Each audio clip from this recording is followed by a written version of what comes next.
Hello dear students, myself Lavkush Kushwaha from Gopal Vidyalaya inter college English medium Karaun Prayagraj.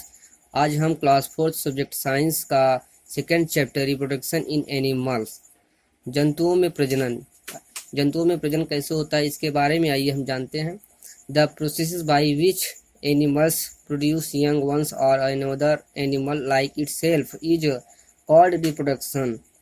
वह प्रक्रिया जिसके द्वारा जानवर युवा या अपने जैसे ही रूप के बच्चे को जन्म देते हैं वही क्या कहलाता है? प्रजनन कहलाता है। All animals grow in their family by reproduction. सभी जानवर जन्म लेने के द्वारा ही अपने परिवार में बढ़ते हैं। Nature has enabled each creature to grow its family.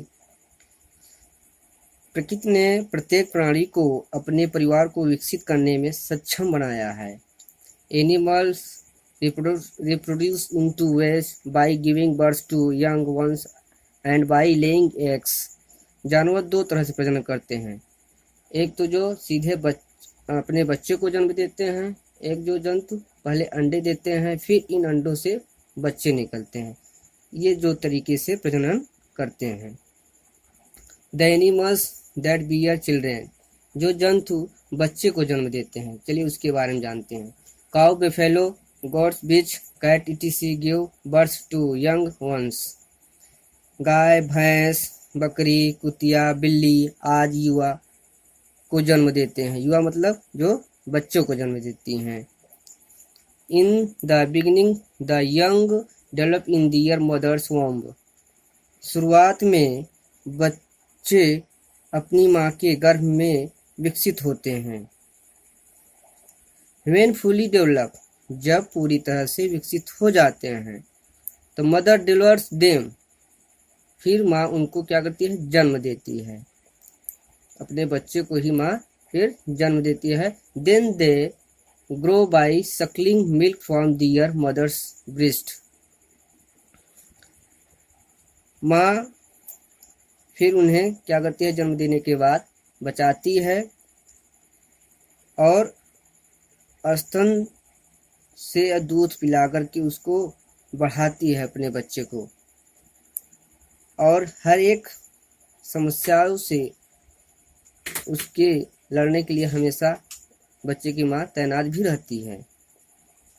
They animal that's grow on milk from their mothers breast are called mammals. वे जानवर जो अपनी माँ के स्तन से दूध पीकर बढ़ते हैं वह स्तनधारी कहलाते हैं। Next topic, egg laying animals. Most of the birds do not deliver babies. अधिकांश पक्षी बच्चे को जन्म नहीं देते। दे ले एग्स, वे अंडे देते हैं। The young come out of egg, अंडे से जो है बच्चे का आगमन होता है। बर्ड्स ले दियर एग इन नेस्ट, पक्षी अपने अंडे को घोंसले में रखते हैं। They warm them by sitting on them, उन पर बैठकर पक्षियां जो है उन पर बैठकर उन्हें गर्म करते हैं। The baby grows inside the egg, बच्चा जो है अंडे के अंदर बढ़ता है। Then on day the egg cracks open and a small chick emerges from it. फिर एक दिन अंडे की दरार खुली और उसमें से एक छोटी सी चूजे निकलती है। चूजे निकलते हैं, छोटी सी चूजे निकलते हैं। This is called hatching. इसे हम क्या कहते हैं? हैचिंग कहते हैं। हैचिंग या अंडा देने के बाद अंडादायी जंतु जो अंडे को सेते हैं, इस प्रकार की प्रक्रिया को हम क्या कहते हैं? हैचिंग कहते हैं। Initially the chick is very weak. Initially the chick is very weak. शुरू में जो है बच्चे बहुत कमजोर होते हैं। It does not have feathers and wings. इसमें पंख और पंख नहीं होते। The parents take care of the chicks and search food for them. माता पिता मतलब कि चूजे की जो है माता पिता की देखभाल करते हैं। माता पिता ही चूजे क्या करते हैं, देखभाल करते हैं और उनके लिए भोजन खोजते हैं। They keep them hidden under their wings. वे उन्हें अपने पंखों के नीचे छिपाकर रखते हैं। They protect them from heat, cold, rain and enemies.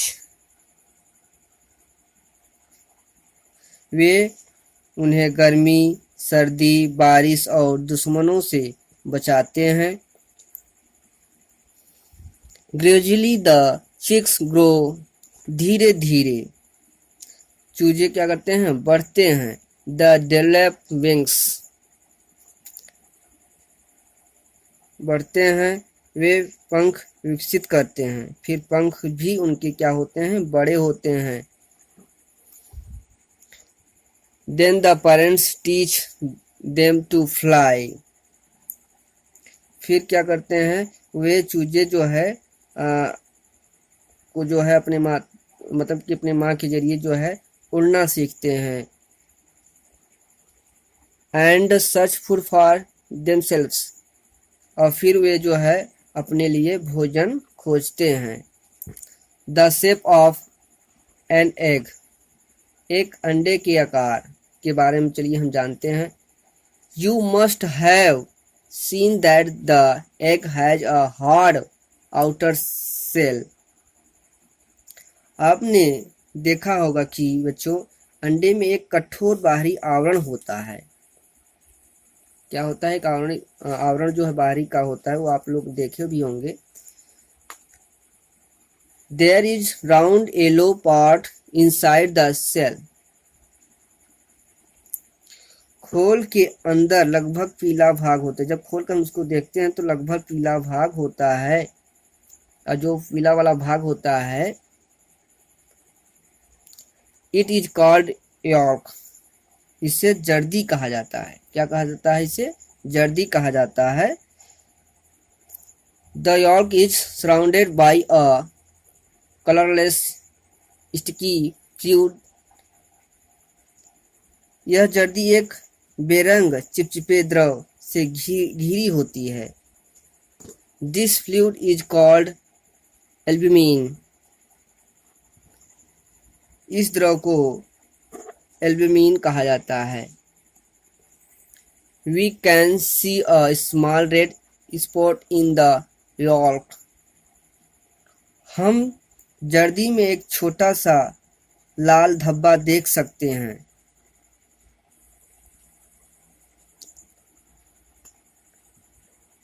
This is a small embryo.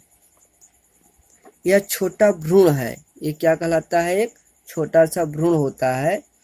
It grows gradually with the nutrition from the yolk and later it develops into a small chick.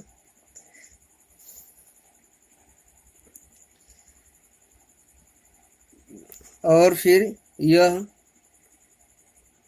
यह जर्दी से पोषण के साथ धीरे धीरे बढ़ता है और बाद में यह एक छोटे से चूजे में विकसित हो जाता है।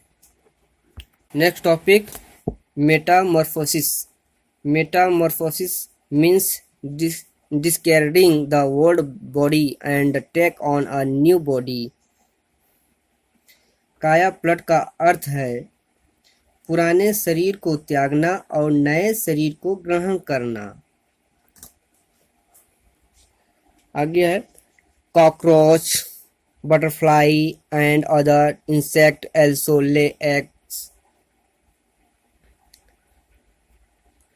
कॉकरोच, तितली और अन्य कीड़े भी अंडे देते हैं। but the babies that emerge from them are not like the parents. लेकिन जो बच्चे उनसे निकलते हैं वे माता पिता की तरह नहीं होते. They develop after going through many phases. वे कई चरणों से गुजरने के बाद विकसित होते हैं. वे जो है कई स्टेपों से गुजरने के बाद विकसित होते हैं.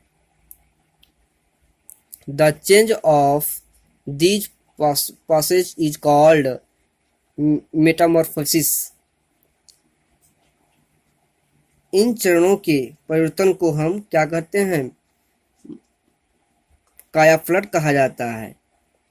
मतलब कि इस तरह के हर एक स्टेपों से गुजरने के बाद जो इसमें परिवर्तन होता है वही क्या कहलाता है? कायापलट कहलाया जाता है, जिसको हम मेटामॉर्फोसिस भी बोलते हैं. अगला टॉपिक है रिप्रोडक्शन बाय फ्रॉग. मेढे के द्वारा प्रजनन कैसे होता है, चलिए इसके बारे में जानते हैं प्यारे बच्चों. When the frogs egg has small black fish like thing come out. जब मेढक के अंडे फूटते हैं तो छोटी काली मछली जैसी चीजें सामने आती हैं. These are called tadpoles. उन्हें tadpoles कहा जाता है. They have small tails help them swim in the water. उनके पास छोटी पूंछें हैं जो उन्हें पानी में तैरने में मदद करती हैं.